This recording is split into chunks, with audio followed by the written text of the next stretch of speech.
Ladies and gentlemen, welcome back to the channel. My name is Seth Bidoff. Thank you guys for joining us as we do here on YouTube each and every week. And welcome in. We've got a great show for you guys tonight. We are, of course, using our new platform, StreamYard, again. So we are live on Facebook, YouTube, and Twitter. So if you are joining us, thank you so much for being here. If you're on Facebook or YouTube, you please hop in the chat. Throw your questions, your comments in there. Well, we'd love to talk to you guys. I know we've already got Harry, who's on the show last week. He's in the chat with us tonight. Harry, how you doing? Hopefully you're having a pretty good evening. I know you started a new job this week, so congratulations on that. And I will say we are happy to have gone down to San Antonio and stormed the fort and taken 3 points away. We talked about that a little bit Saturday night on our post show. We did a live watch along Saturday night. Jacob and Earl joined me after the match. We did a post show there. So we're not going to get too much into the Saturday night thing, but we will touch on it. Of course, Harry is here, and we'd love to talk to him about that. Hey, Josh Carrillo. Joshua, how you doing, buddy? Glad to have you here. Friend of the show, Joshua Carrillo. Glad to have him here with us in the chat. So we've got a lot to get to before we get into our show proper. Thank you guys so much again for being here. If you are joining us on YouTube, Facebook, wherever, be sure you're throwing likes, subscribes, bell notifications, whatever you need in order to find out when we go live. This is, again, a new platform for us, and it does allow us to reach out to more folks in more places. And so we're excited to do it. I'm glad that you're here. Again, if you're with us in the chat, if you're here, again, Facebook or YouTube, hop over in the chat, throw your questions and comments in there. We're going to talk some San Antonio. We're got an update on our NFL Pick'em. So people picked up some points this week. Things are looking pretty good. And, we got some stuff to get to. Fantasy football, Josh, yeah, I don't know what's going on with my team, man. I got to take a long, hard look at those guys, give them a talking to, and get that going. And then also we've got RGV tomorrow night out at the lab. I'm going to be there. I don't think Jacob or Earl are going to be there, but why are you yelling at me, laptop? That's not what I wanted. And Loud Malediction, thank you. Thank you for joining us. Appreciate you being here. So, guys, if we're ready, we'll go and hop right into our show, and we'll talk some New Mexico United. Ladies and gentlemen, welcome back to Somos Moss, the official podcast of Somos Moss NM and your source for latest news and notes on New Mexico United. My name, of course, is Seth Bidoff. Thank you, everyone, for being here. If you're with us live on Facebook, YouTube, Twitter, wherever you may be, we appreciate you joining us as we do each and every week here at 9 o'clock Mountain Time on all of our various social channels. And we're going to sit down. We're going to talk some New Mexico United. We got a lot to talk about. We've got news around the club. We've got school. We've got San Antonio to talk about. We've got RGV, a lot to get to, but as we do each and every week, thank you guys so much for being here. And we have one burning question for our guys. Who wore it better? Wait. I'm not, I didn't finish. You didn't let me finish. Okay. Let me finish. Man, gosh. Earl with the Cowboy shirt, or Dak wearing the turf?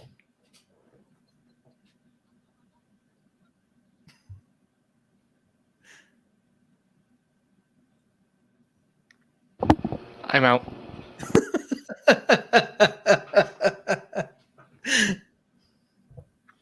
Why, Earl? Why? I'm just kidding.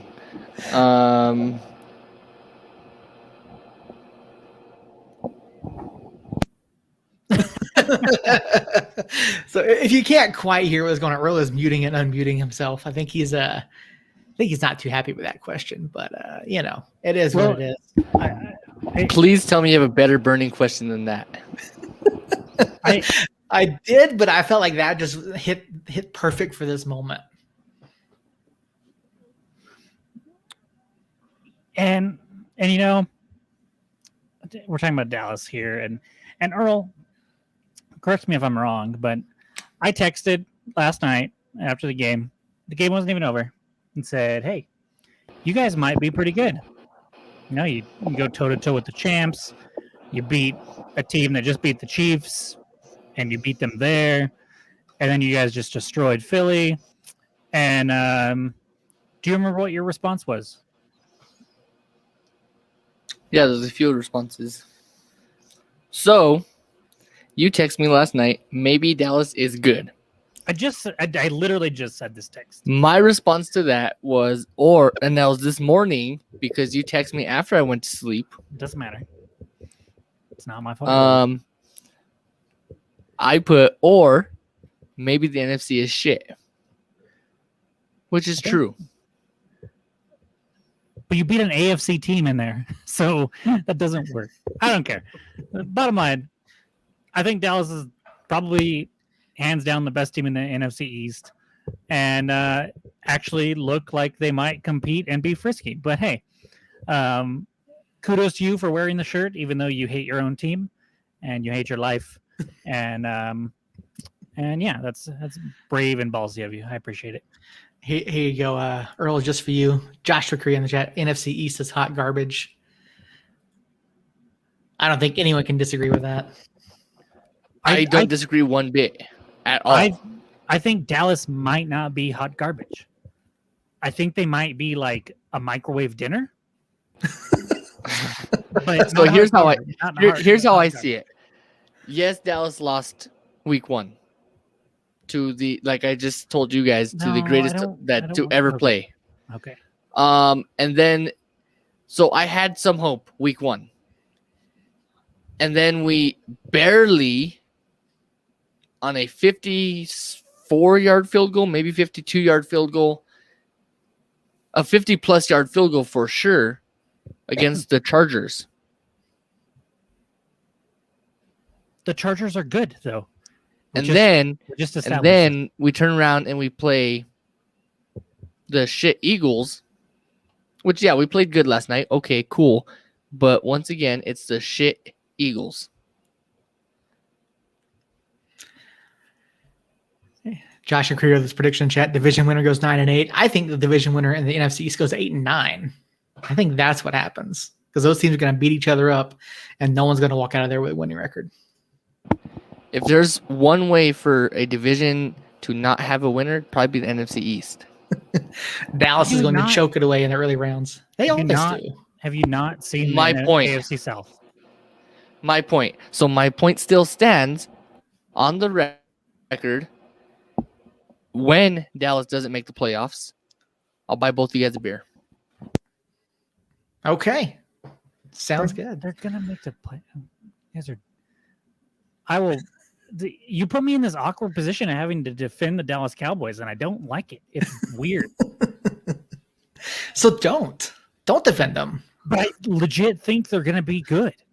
Just agree with the fact that Dallas sucks, and they will forever suck until we get rid of the owner, Jerry Jones. Hold on, my wife. Hold on, hold your thought, or you guys can talk amongst yourselves. My wife sent me a TikTok. I have to watch it. Welcome to the show, everybody. The class now. Welcome to the show, everybody. Yeah. Welcome in. If you're joining us as always over on YouTube and Facebook, you can pop in the chat. Throw your questions and comments in there. You know, Harry, Josh, and Jacob have already been in there texting. Malediction as well. Also, I brought this up, mainly to poke some fun at Earl, but also because I wanted to talk about our NFL Pick'em update. So our week 3, our matchups our questions were, well, the way we do this, we do 5 games or 5 picks every week and then a bonus pick. And the first one was who gets their first win, Atlanta or New York Giants. Everyone went Giants except for Earl. Earl went Atlanta. Somehow Atlanta managed to win that one. So Earl picked up a point. Biggest winning margin. So we all picked games that finished with 6 points or less, except for Tyler. Tyler went Denver Jets, and Denver, of course, blanked the Jets 26-0. So point to Tyler on that one. Question number 3, did Julio Jones get 100 yards? No, he did not. So everyone except for me picked up a point there. San Francisco versus Green Bay, the over-under was 49.5. They did go over. So everyone except Earl picked up a point there. And then, so question number 5, Miami, Buffalo, New England, who picks up win number 2. And Jacob, you actually said Pats and Bills. You got one right, one wrong. So I gave you half a point for that. Me and Tyler both went with Buffalo, so we both picked up a point, and Earl did not pick up anything. And then our bonus question, who had the most passing yards between Herbert, Mahomes, and Murray? I went Kyler Murray, and I won. So 2 points for me on that one. So our standings I want after to recount. our standings after 3 weeks, Jacob is in the lead with 9. Tyler has 7 points, and Earl and I both have 5. And, so you got 4 points this week, yeah, and you only have 5 total. Yeah. Yep. Wow. Hey, I told like you the guys, NFC I'm trying to make these questions a little bit difficult here. I don't want them to just be straight pick 'em or anything like that. So, all right. I haven't found them difficult apparently, but okay. All right, week 4 questions. First question of the week. Kansas City is a 7-point favorite currently. Does Kansas City cover? Jacob, you said no. Earl, you said yes. I'm going to say yes. I'm going to say Kansas City does cover on this weekend. Who picked up their first win? Lions or the Colts? Jacob, you went Lions. Earl, you went Colts. I think the Colts. I like the Colts' chances a little bit better. My lead is just growing. I like this. Question number 3. Who kicks more field goals, Atlanta or Washington? I actually have faith in Washington on this one because I have no faith whatsoever in the Atlanta offense at all. Washington's just going to score touchdowns, though. Yeah. Potentially, but they move the ball a little bit better. They do score. They do have Atlanta's only attempted 4 field goals, and Washington's only attempted 3. So I have a feeling that Atlanta's not going to be able to do anything at all. Harry is getting his picks in there. KC, no. Lions, all right. Question number 4. Trevor Lawrence, does he take more than 3 sacks or less than 3 sacks? Jacob and Earl, you guys both said more. I'm going to say more. Jacksonville, of course, is playing Cincinnati this weekend, and Cincinnati's defense has been pretty good so far. Picked up quite a few sacks, so I'm going to say more as well. They just sacked Justin Fields 9 times. Yeah. I have no faith at all in Jacksonville and their offensive line, or because they did not look good. So, question number 5: who has more touchdowns this week, Daniel Jones or Alvin Kamara? Alvin Kamara has 0 touchdowns this season. Daniel Jones has 2. Which is why it's going to be Kamara. Kamara? Okay, you think he's going to regress towards me. Have I gotten any bonuses right?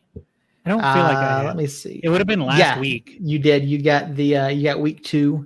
AFC at that point it was both AFC West and NFC West were undefeated. Okay. You said neither of them, and you were correct. All right, so I'm going to go Daniel Jones. I think Daniel Jones because I think Kamara's going to get vultured at the goal line. I don't think he picks up any touchdowns again this week. And then our bonus question this week: who has more total touches, Peyton Barber or Austin Eckler? You guys both went Eckler. I'm going to say Barber. You realize Josh Jacobs is probably going to play this week, so Barber will not be the starter. We'll see. So that's where we're at. Those are our questions this week. I will of course send those up to Tyler, and Oh,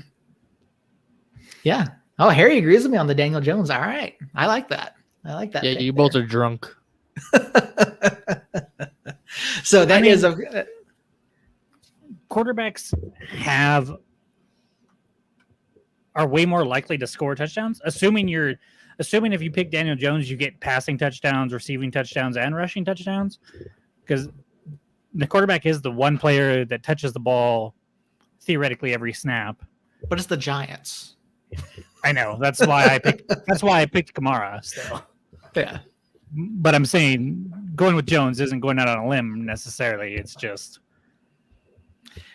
Daniel Jones has more rushing touchdowns. So to contradict your statement, Jacob, yes, the quarterbacks do score touchdowns on like everything. So rushing, passing, whatever.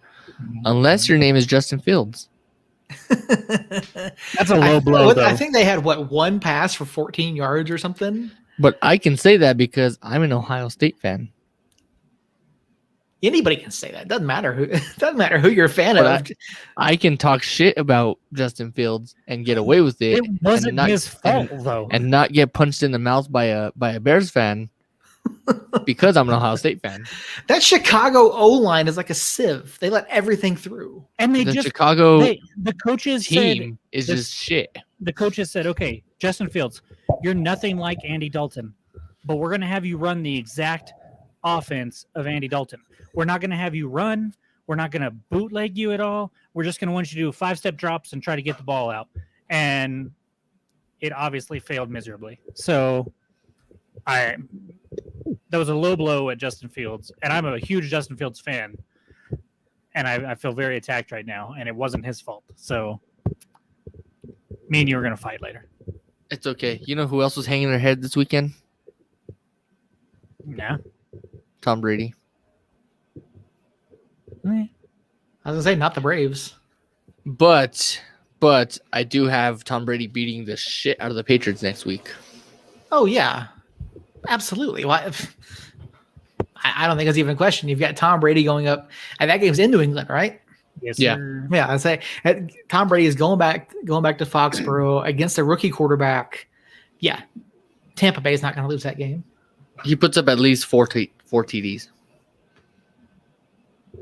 Possible. I would say at least. I would say 3. I don't see 4 because I bet they get a couple of rushing touchdowns in there. But No. Our rushing offense, like when we get to like the 5-yard line, it is Tom Brady to Mike Evans. That's the quote unquote rushing offense. We do not run the ball this year.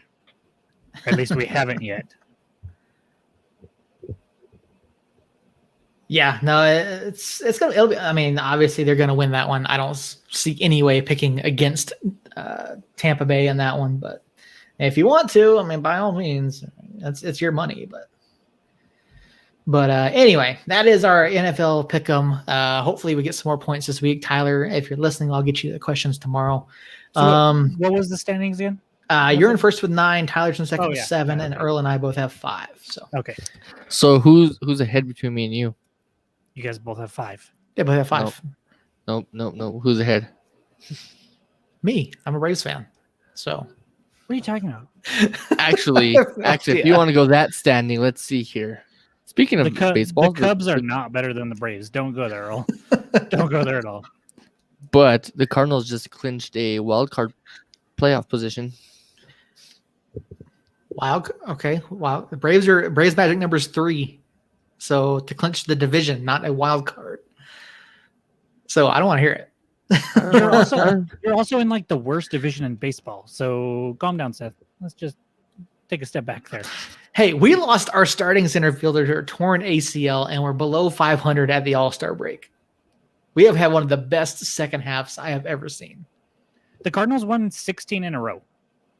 Yeah, we 17. won like 13 in a row. So 17 in a row. And why are we talking about baseball? because we can. The Because playoffs we have absolutely can. The playoffs have not started yet. When the playoffs start, we'll talk about baseball. Look, they won 17 in a row, and I feel very attacked that you gave them only 16. I apologize. I hadn't watched today's game. See, I almost wore You're a Cubs my. fan. I are you know, which talking is crazy because I almost wore my shirt, my St. Louis Cardinals shirt. Why I have a St. Louis Cardinals shirt, I don't know. Seth, Yeah. is my memory failing, or are the Cubs' biggest rivals the White Sox and the Cardinals? Yes. Absolutely. Okay. Just wanted to make sure I wasn't losing my mind there. And yeah, good job. Good job. All right, let's get right into it. We've got a lot of New Mexico United news and notes this week. First and foremost, and there have been some things that have happened that we haven't really talked about. I don't remember if we talked about it before, but New Mexico United did bring on Coach Heather from UNM as technical staff special advisor. So that's been announced. That was a few weeks ago. So congratulations to Coach Heather. I know that there was a tweet that came out from the club today where Armando Moreno said that she's just been huge for him, especially since she's come on. And so exciting to see that. The Mexico United has also added the first director of player personnel, international agent Itamar Keenan. I hope I pronounced that correctly. So brand new position with the club. This Itamar is a guy who started his own sports agency a while back. And so he's now someone, in the words of the club, that's going to help expand the scouting area of the club to get a little bit more international scouting going on. So, which is something that we haven't necessarily had a whole lot of. Most of the folks that we've seen are either guys that have crossed paths with Troy or Zach Prince somewhere in the past. And so bringing Itamar on is going to be I think is going to be a big step for the club. And then there was this little thing that came out last week. I'm sure you guys saw it. I know Harry saw it. But the city of Albuquerque and New Mexico United held a press conference last weekend, I believe it was last Thursday, where they announced that the club was committing to a $32.5 million investment, including $10 million upfront towards the cost of construction of a new stadium should the bond pass in November. So maybe you guys saw that, maybe not. I think you might have, but there were a lot of things that came out of this. And now I will admit it was not a great stream of the press conference. I wish we had known about it. I could have been there. I had the day off. I could have been there and covered that in person. So David, let us know, man. Let us know. We could have been there. But no, it's huge news. And then, in some of the comments, they talked about how some of the financing was, or not necessarily financing, but the club obviously going to take care of the maintenance of the stadium, the upkeep, utilities, all that kind of stuff. They mentioned that with the investment from the state that's already, from the legislature, that money plus United's funding, plus the bond, it's going to end up being like $68.5 million already pledged to the stadium. And there's a potential to go, the state could fund some more. Whether or not that happens, I don't know. We'll have to wait and see on that. They talked about a whole bunch of other things. And one big thing in particular, Peter once again talked about the NWSL as a potential home for a women's soccer club here in the state. And I mean, that came on the heels of the USL Super League being announced. And so big announcement. And I think there was a lot of information out there that may have helped get some points across that the club wanted to get out, that the city wanted to get out. And so, I mean, did you guys have a chance to go back and watch that video after the fact? Did you read the letter of intent? Like, what do you guys think about what we have so far? Now, this is in fact a binding letter of intent. So should the bond pass, United is going to be held to this. And I think it's fantastic. So yeah, I did go ahead. I read the letter of promise, or promise letter, whatever the hell it was called. And yeah, I was kind of surprised by it, actually, to see that they put up $10 million up front and then the rest of it, whatever, going forward. But the part that really took me by surprise was, even though they're dropping $32 million into it, they still won't have an ownership stake. Exactly. And that's something that hasn't really gotten talked up too much about, or people want to say that it's just to line the owner's pockets and whatnot. But no, and that's something that needs to be clearly. Does the club will not own this stadium? They will be the primary tenants. They're going to pay at least $800,000 a year in base rent. Well, I'm sorry, the base rent is $800,000 a year, no matter how many events United puts on. The city is going to have 15 days to where they can do stuff just solely for the city. And all of that is going to generate revenue for the city. There's going to be other opportunities out there to make things happen. And so, great point there, Earl. Thank you for bringing that up. And so, yeah, this is not just to line Peter's pockets. Yeah, there's a lot going on right there.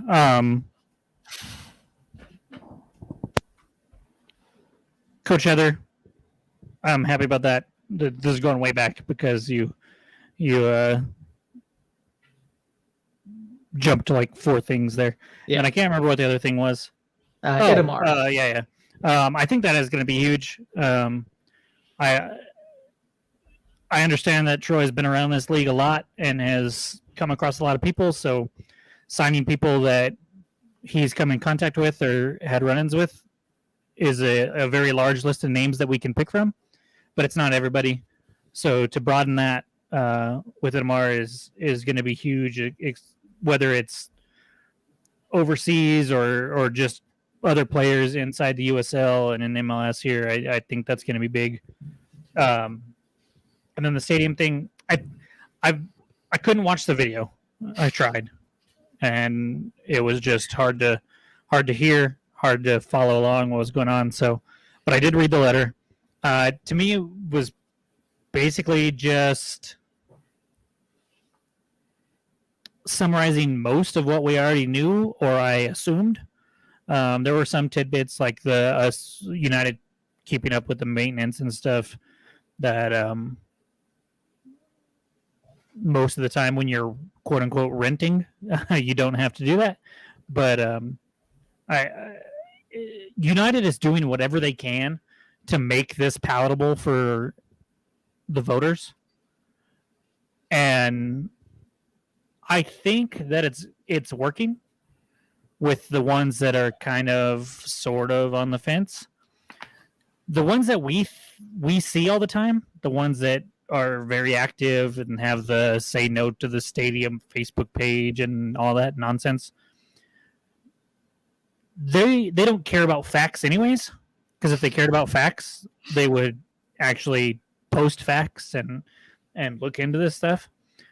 They just say 50 million for a millionaire stadium. No, period. Point blank. They don't care. That's just what they're going to say. 50 million for football when crime is so bad. No. What I don't see from any of them is, okay, well, if crime is that bad, how would you use the $50 million to help crime? And they're not going to have answers for that because money doesn't fix crime. There are things that we can do to help, but at the end of the day, that 50 million wouldn't be used for that anyways. And the thing is, some of those people are the same ones who are saying defund the police. So yeah. I was gonna go there, but I decided not to. So I'm gonna let you sit there in that. I'm gonna move on because that's a whole other topic for a whole other day. And so I think it was good. It was good to try to get the general public more information. I feel like no matter what we put out now, though, it's just going to make the rounds around the United community, and the people that are anti it are just going to be anti it no matter what. And the people that are kind of in the middle, maybe they'll do their own research and see the good things that are going to come of it, and make a solid, informed decision. And to me, it's a no-brainer to vote yes. I mean, it doesn't make sense not to do it. I've commented several times to people saying, hey, New Mexico United started a foundation, a nonprofit foundation to help the community. The players go out into the community. They've been at the Children's Hospital multiple times. They go to the lower income area schools and talk to those kids and help them. They give free tickets to all kinds of lower income areas and organizations. And those little things are stepping stones towards building greater Albuquerque area and state. And without a stadium, all that's gone. They might still keep the Somos Unidos Foundation in place. I don't see why they wouldn't. But a lot of the money that goes into funding a lot of things that Somos Unidos Foundation does is because of the team, whether it's directly from the team or from supporters of the team. And yeah, you will have supporters that still help it for a while, but it'll eventually wane off if there's no team to go along with it. So a vote no to me is a vote against Albuquerque. And hopefully people see that, and hopefully this is one thing that that we can point to and say, hey, look at this letter. Hey, watch this terrible quality news conference and focus on it as best you can. And yeah, that hopefully that's what happens, and people we can use that tool to get people to do it, to vote for it. And then real quick, throwing it way, way, way back, because Harry had to bring up, he had to just rip the Band-Aid off. And in the chat, he put, Cardinals are on a roll, and the Rockies paid them to take their best player. F the Rockies. And I don't want to hear it, because the Cubs literally sold bite your tongue. their house. Bite your tongue. your team had a vision. At least your team was like, hey, we're gonna get rid of everybody. We're gonna get quality prospects in, and we're gonna start this thing over. My But team did was we? like, well, that's the thing about prospects is you never know. But I can tell you right now, it was a better deal. Every single one of those deals was better than the Arenado one. Your team liked the bag of peanuts. That's about it. So here's I won't get on my soapbox too much. I will just say that Harry, you are correct. We paid them to take the best player. It was incredibly infuriating at the time, and still is. And as a basically lifelong Rockies fan, yeah, I echo your statement of F the Rockies. Although I will say they are a fun team to watch this year, especially since they got rid of Bridich. And actually, I think I'm trying to remember this off the top of my head, but since May 28th or 29th, we have the 4th or 5th best record in the majors. It was just we were so bad for that first 2 months that we couldn't catch up. But so second, that's all I gotta say. Does every player in your infield have 25 or more home runs?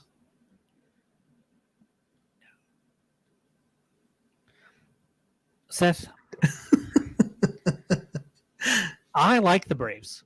Okay. I try to root for the Braves. You make it really hard for me to keep trying to root for the Braves.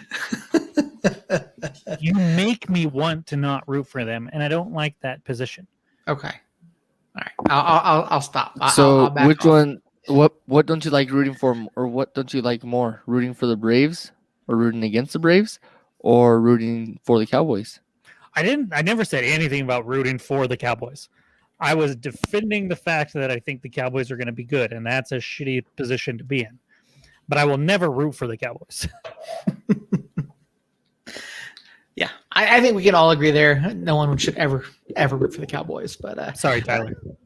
going back to the letter of intent, there were three more little bits in the letter of intent I thought were pretty interesting.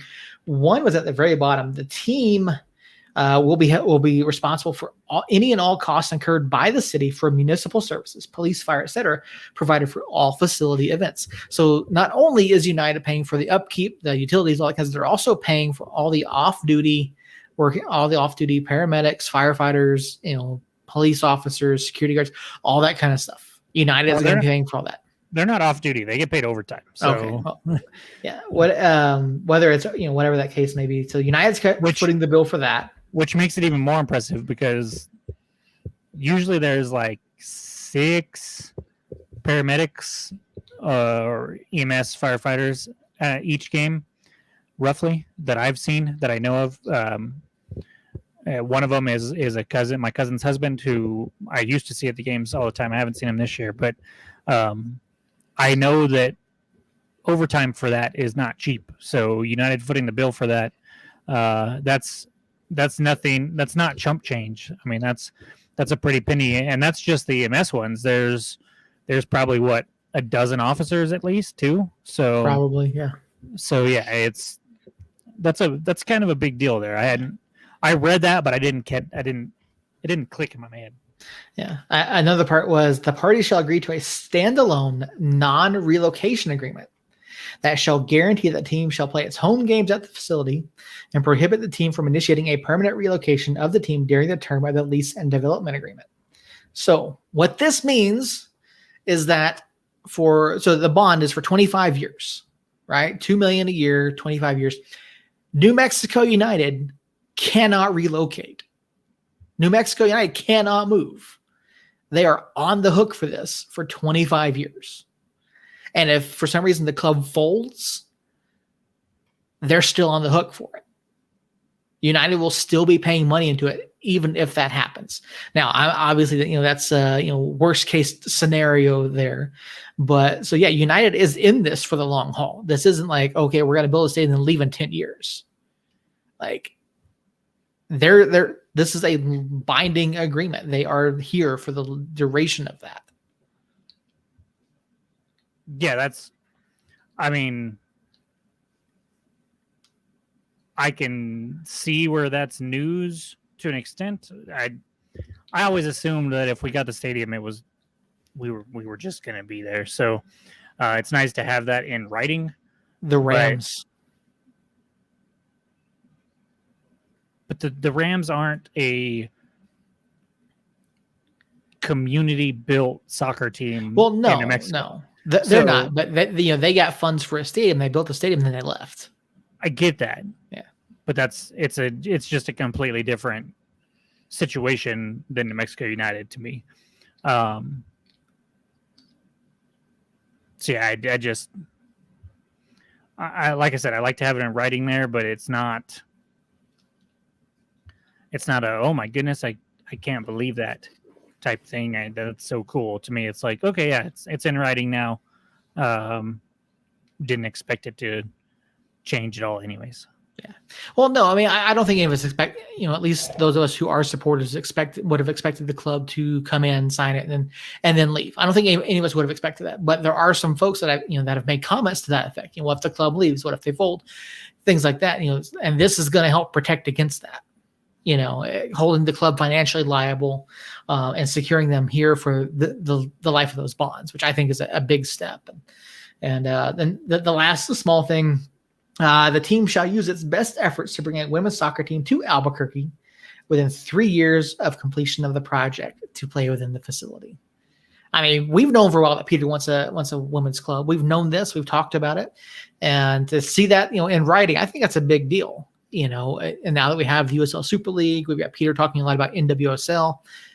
There's a lot of opportunity here that this could be a big deal for United. Yeah, another thing that we assumed at the very least would happen. So to just see it as a stipulation there and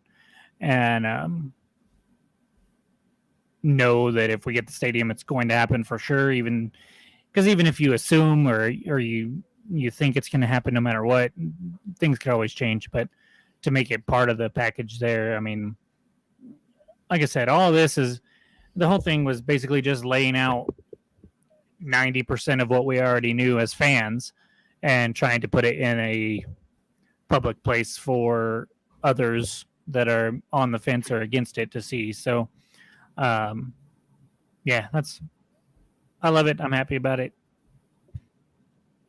Hopefully it turns some votes. Yeah, I hope so too. I hope some folks really, take the time to look at it and listen to what, is being said and not just, regurgitating whatever KRQE and KOAT are putting out there, and we've always done it. We've always encouraged everyone to go out and read and find the information for themselves and not just rely on like one source. Go out and talk and ask questions and find the truth and make an informed decision. As a small side note, that goes for everything, not just the stadium, but literally every piece of news that you see on Facebook or Twitter or the news for that matter. Do your own research. If it's a subject that interests you, don't just take everything at face value and do whatever you want with it. Actually do your homework and make sure it's right, no matter what it is. Yep, exactly. And speaking of homework, New Mexico United did, of course, play on Saturday night down in San Antonio. New Mexico United walked away with 3 points for the first time in the regular season from playing down in San Antonio. They 1-0 victory. Chris Wehan once again put the dagger in the hearts of Harry and all the other San Antonio supporters. And, I have to say, this was a pretty well played match, and we're not going to spend too much time on it as we did talk about Saturday night, but going back and watching it a second time, and I really enjoyed watching how we played Saturday night. Yeah, I mean, you already mentioned it. We talked about it right after the match on Saturday and posted a video. You guys should go check that out. You don't have to watch the whole watch along.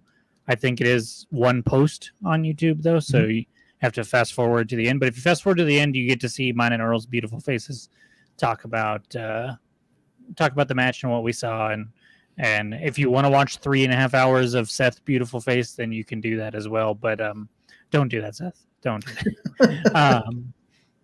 But yeah, I thought it was a well played match.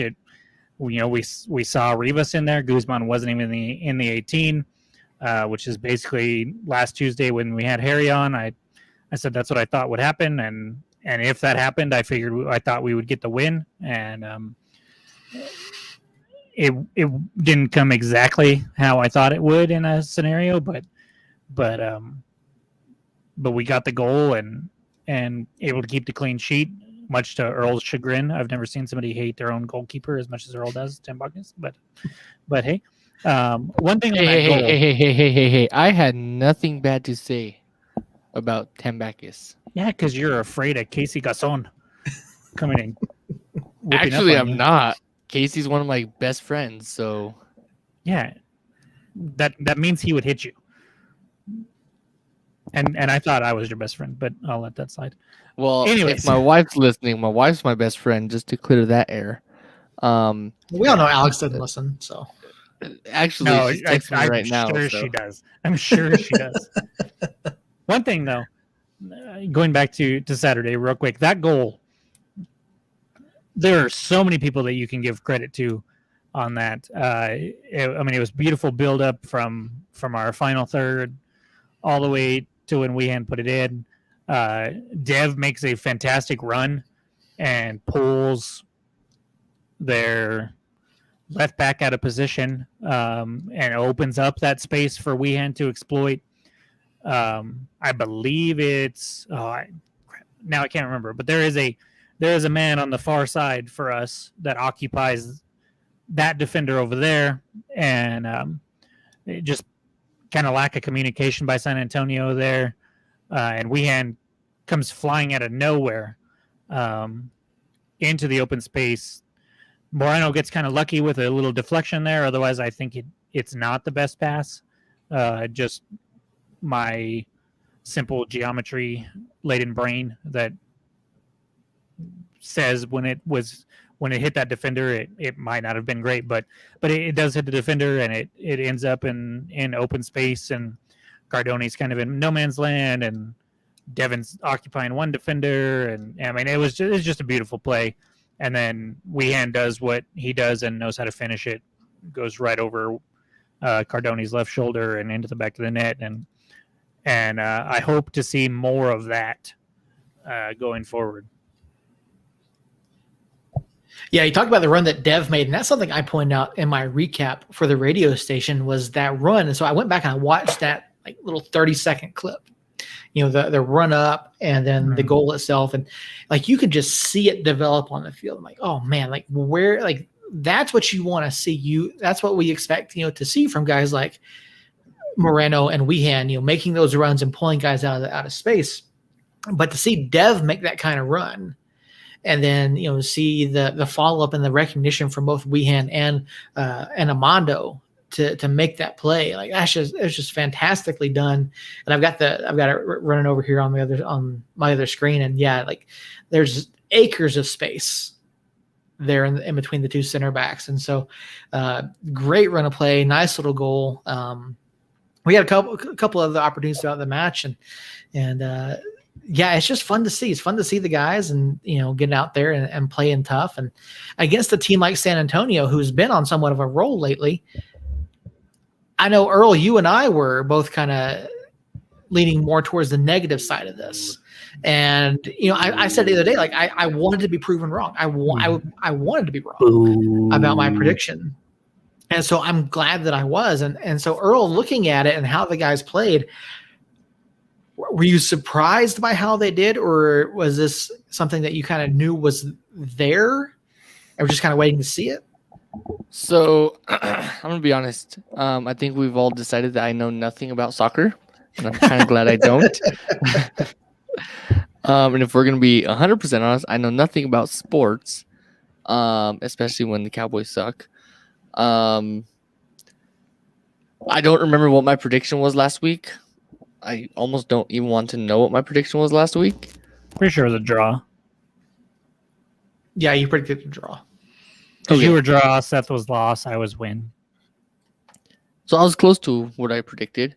Was I surprised by the way they played? No, I expected it to be a good game by both teams, and that's pretty much what we got. But yes, no, I wasn't surprised how good they played. I know we can play that way. I just hope for more goals. Yeah, Earl, have you ever thought about scoring more goals? Have I thought about it? Yeah, have you thought about scoring more goals? I'm not sure where I'm going with this one. Yes, you do. You know exactly what I'm talking about.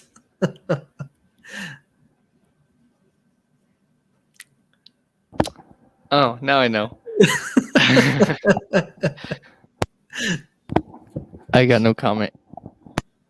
All right, fair enough. Fair enough. Jacob, what was your biggest takeaway from Saturday night? No Guzman.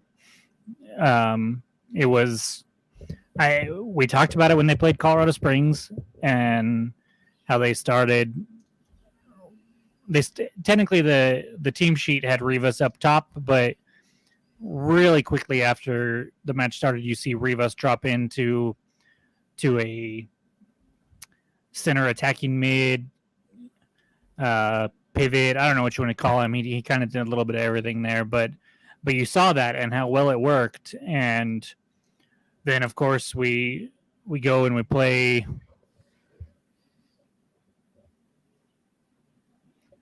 Austin, and that's not what we saw there at all. We saw Guzman back in the 18, and we were all pissed off about it. It wasn't until later that we found out Rivas had an injury, and that's why he wasn't in there. And so when we found that out, and we were told that he would more than likely be ready for this match, it was the one thing I was looking for. When that team sheet came out, it was okay. This team sheet is basically going to tell us how the rest of the season is going to go. Because if this team sheet has Rivas in there, in Guzman's place specifically, then Troy realizes what he's been doing wrong, in my opinion, and has fixed it by making this change, and we should see positive things going forward. And then if that team sheet came out and Guzman was in the 18 and starting in the midfield again, then it would be okay. If Rivas is healthy, this is a terrible decision. So seeing Guzman not starting, seeing Rivas in there playing that midfield position next to Tenari, and seeing Rivas do the things that Rivas did well against Colorado Springs, he wasn't as instrumental in the goal. In fact, I think he had already been shuffled around by the time that we scored. But during the time he was there, he was still dangerous. He was still doing good things. It wasn't as great of a game as he had against Colorado Springs, but it was still 1,000 times better than what we've seen from Guzman this year. Earl, were you surprised that we didn't come out and play more defensively than we did, or did you think that we would come out and have a more attacking formation? I expected an attacking formation. I mean, Casey said it when we had him on, goals win games. So yeah, we need goals to win games. So I expect more attacking for the next, 8 more games we have? Yep. Yeah, so I expect more goals or more attacking minded players on the field for the next 8 games. Yeah, I think that would be a fair assessment. I think that's definitely something that we need to see more of. We need to be aggressive. We need to come out. We need to try to force those goals when, this match here is going to be on tomorrow night is going to be huge. A 6-point swing against RGV, who we are level with on points, but they currently hold the tiebreaker over us. I mean, a 6-point swing, and then if the goal differential is, I think, greater than 1, we would jump ahead of them in the standings. I mean, we jump ahead on points anyway, but to have that tiebreaker, and then it would put us back up into 4th. So there's a lot that could happen going forward. And RGV, again, we haven't seen RGV since the first week of the season. And honestly, like, we've talked, it's kind of hard to remember back that far. And I feel like we played decently in that match, but we just didn't do what we needed to do to secure the 3 points. And we definitely we can't sit back against RGV. They can score goals. They can come out. They can put a lot of pressure. They can play with some pace, and we can't sit back and allow them to just control the match.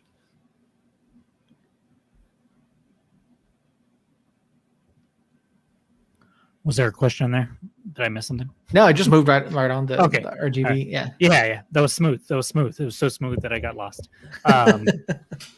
No, I agree. I think RGV is a team that we need to come out and play like that Colorado Springs match.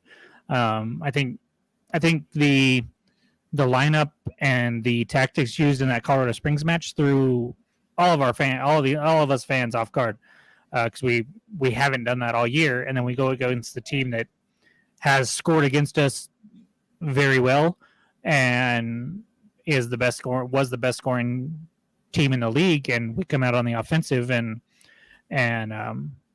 it worked very well. So RGV is not as dangerous as Colorado Springs, in my opinion, but I think that they would like for us to sit back. We sat back against them quite a bit in the opener, and we did play well. Our attack just wasn't there. We just didn't have an attacking mindset. And so with what we've seen when Rivas is healthy the last month, that is fully what I expect to see in this match.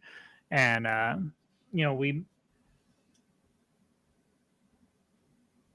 think what happens is we have 3 games in this week here, a Saturday, a Wednesday, and a Sunday. I think this is the one we go after, with RGV being in our division, being right there with us in the table, and maybe we throw our best lineup out here, and then Louisville, we maybe play a little more defensive in Louisville and just try to fight for the draw. So I do think we come out at home, guns a-blazing, and we try to put some goals on the board early and often, and make RGV chase the match. I just went and pulled up the match center from that opening match of the season, and looking at our lineup that day, it was Sandoval and Moreno up top, Chelo Martinez, Micah Zira, Juan Pablo, Josh Suggs, and Harry Swartz, and then you had Sam Hamilton, then Ryden and Yearwood as our back line. And so a couple of guys that we're not going to see for the rest of the season in there. And, one that we're hoping we don't see on Wednesday night. And also coming, playing in that match, Justin Schmidt got some play time, Daniel Bruce, Sergio, Brian Brown played that match. And so did Ilya. And I mean, stat wise, we dominated possession about 55 to 45%, looking around 10 shots, 2 on target. And so, it's a match that we played well, but we just didn't, get what we needed out of it. And I want to see this attacking mindset again tomorrow night. Do you still have that up, Seth? Yeah. What minute did they score? 65th, sorry. I feel like after they scored, we took over possession, drastically. I don't feel like possession was ours that dominantly for the majority of the match. So when you said that number, it kind of surprised me. I thought we played okay there. I thought we played decent. They scored on a deflection. It was kind of weird. So, and then you look at where the teams are now. We had that stinker against Austin, but we've won 3 of our last 4 against 2 of the 3 against very quality opponents in San Antonio and Colorado Springs, one of which was on the road. And then you have RGV, who kind of on the opposite end of the spectrum. I do think they won recently, but they had been on a decent skid. And them coming here I'll be very disappointed if we do not get a win. I'll put it that way. Oh yeah, I was watching the highlight back, and yeah, they did score on that deflection. That was one of a number of kind of early season gaffes for Kalen Wright, and it seemed very like out of character for him. And that was just a funky goal. It really was. Like there really wasn't anything that Alex could have done about that, because it took that deflection, that bounce, like that really that looping kind of over into the far side. So yeah, kind of a fluky thing. I can't really say that RGV outplayed us that night. I definitely, if I can, I want to go back and watch it again tonight. But I definitely want to see more. And Earl, do you think tomorrow night that Troy listens to us once again and keeps Juan Pablo out, or do you think he sends him out there again? If there's a soccer god that I could pray to, I pray that he listens not to put Juan Pablo Guzman back in. We've seen it twice already where JPG is not in the lineup or in the starting lineup, and we play incredible. And either he comes on and we suck a fart, or he doesn't come on and we wind up winning a game. So I pulled up RGV's schedule here, and they did beat ATL UTD 2 on Saturday. But before that, it had been loss, draw, loss, draw, loss. And then their last win before Real Monarch, or before Atlanta United 2, was all the way back on August 4th. And it was against Real Monarchs. So not in the best of form. And yeah, Guzman's not going to be in. He's not going to be in the starting lineup. He's just not. He's not going to do it. I have faith in Troy. He's not going to do it, and that is how he's going to turn the hashtag Troy out crowd back on his side, because he will not play Juan Pablo Guzman. He won't start him again for the rest of the year, except for maybe Lou City. Do you think we see any other lineup changes? Yeah, we'll see definite lineup changes. But for Jacob, I think we see him not even at Lou City, maybe Hartford, and maybe the Monarchs game. Other than that, I pray we don't see JPG. Well, I was kind of going on the assumption that he would not play him at home, basically. At home, I feel like he would go balls to the wall offensive. So even if Hartford and Real Monarchs are lesser opponents, he'll be fighting. And then that Real Monarchs match at the end of the year, that might be for a playoff spot. That might be a de facto playoff game. And if that's the case, then he goes best starting lineup, and it's not going to be. I don't think he'd have Juan Pablo Guzman in there with what we've seen the last two matches without him in there. So, as for another lineup change, Seth, are you talking about tomorrow night in particular? Yeah, for tomorrow. Yeah, I think we see Dev up top. I think we see Dev, Moreno, and Wehan. Because even though Dev played a very instrumental part in that goal, he did not start on Saturday, which was kind of surprising. But I think we see Wehan and Dev up top with Moreno, and then other than that, I don't think we see any changes. Maybe Suggs. I don't know what's been going on. I mean, that's 2 matches in a row where Suggs has come off the bench, and I'm not going to complain. I love Suggs, but I think Brucey has been an absolute firecracker over there in place of him, and I think that might just be a tactical kind of game plan there, where Brucey is more of a long ball option, playing more direct, and if that's the case, I think that coaches kind of had him in there even this last match with Rivas in the midfield, I think having Brucey and Rivas in there kind of gives us two options of attack. Whereas, that Real Monarchs match, it was kind of, we're just going to play direct because Guzman's in there, and I don't want Guzman to touch the ball. So we just kept playing it over to Brucey. So I think Brucey could come or go, but I for sure think Sandoval's in there. So let me ask you this, and we'll get to our predictions here in just a minute. So World Cup qualifying starts next week, once again on the 7th, and we're all expecting Armando to get called up again. With that in mind, do you think Lou City is the last time we see Armando prior to that? Prior to World Cup qualifiers, or do you think he doesn't play against Lou City? And how many matches do you think he misses?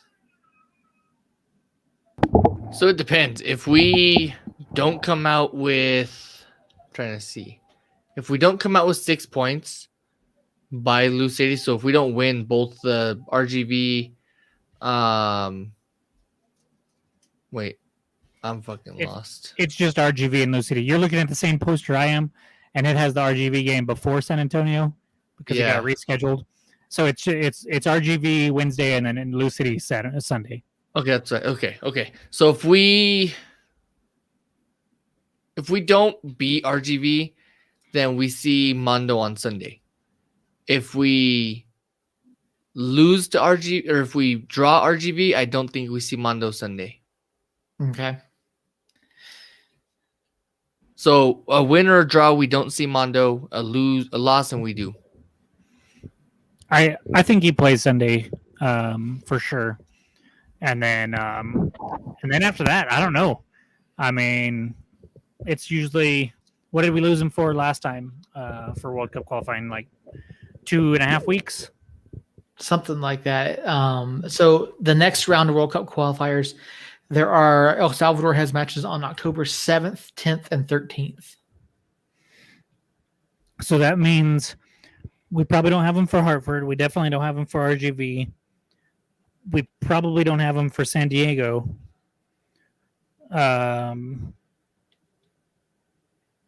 So maybe on the 20th? No, I think we would have him on the 7th for the San Diego match, because if he gets back to the 13th, he flies back to 14th. That gives him 2 or 3 games to... Yeah, but that's going to depend on how much he plays with El Salvador, though. Yeah, we've seen Troy do crazier things.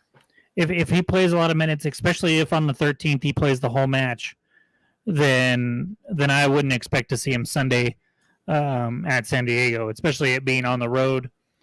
You might just get him back to Albuquerque and let him rest, and you might not even see him in the 18 there. I'm sure he'd want to go at least and be with the club, but it's I would say he misses 3 matches. Now that might change if we're in desperation mode on the 17th, which some would say no matter what happens we will be, but I think the safest bet is he starts on the 20th and he plays the 20th, 23rd, and 30th pretty much the whole match, all 3 of those matches. So that's going to be interesting. Maybe that's why Dev got some time off on Saturday. Maybe Dev does get some time off tomorrow, or maybe on Sunday, because Dev's going to be playing a lot of minutes for those 3 matches if Moreno's not here. That's a very real possibility. So it sounds like we're looking at minimum 2 matches for Armando being out. So we got to figure out something when he's not here. It's luckily those 2 matches are at home and they are against Hartford and RGV. So yeah. Assuming the RGV that we see is not as competent as the one we saw the first week, which so far their results since August 4th have not shown me really anything to be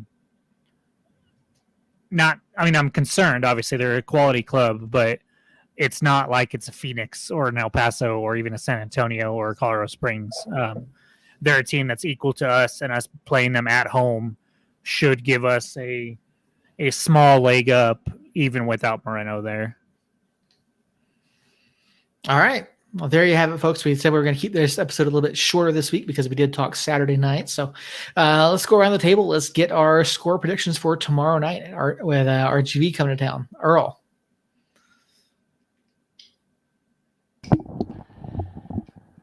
So, because Jacob made the comment that I bash Tambakis all the time,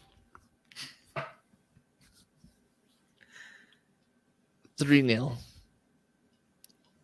For RGV? Damn. You don't have to bash Alex that bad. No, for us. Okay. I'm going to take a step back and assume the best, and he gets a clean sheet. Jacob? Not 1. Not 2. Fuck it, call it 4. Not 3. Not 4. But 0. I'm just kidding. 4-0. Here he goes again. For me, from here on out, until it happens, I'm going to say 4-0 as long as we're at home. All right, so 4-0, 3-0. Watch. I think that's going to be like, oh, I don't know, guys. It's going to be 2-1 RGV. Well, now that you mention it, he's going to call it 5-0 RGV or some stupid shit. Lightning delays and fucking games being called. Two red cards. I don't think it's going to rain tomorrow, so I can't say lightning delay. But 60% chance of rain. Is it really? Well, fortunately, it's the time of year where we don't get too much lightning with all that, so it's not really hot enough. But looking at the game, yeah, RGV is definitely in a downswing. They've won once since and basically the last 2 months. I think we win 2-0. I think we get another clean sheet. I think we pick up 3 more massive points and get right back in the playoff spots. So that's what I think is going to happen. All right. Well, there you have it, everyone. Again, short and sweet tonight. We will be back again later this week. We'll do a Lou City preview. What did we say? Thursday night? Friday night? Yep. Thursday night? Okay. So we'll be back Thursday night. We'll talk RGV recap. We'll do Lou City preview. That's going to be a massive match on Sunday. Can't wait to see what happens. But yeah, I think that's going to do it for us here tonight. Thank you guys so much for joining us here on YouTube and so on. Jacob, get us out of here. Thank you guys for listening. Vote yes for the bond in November. And until Thursday, Somos Venus.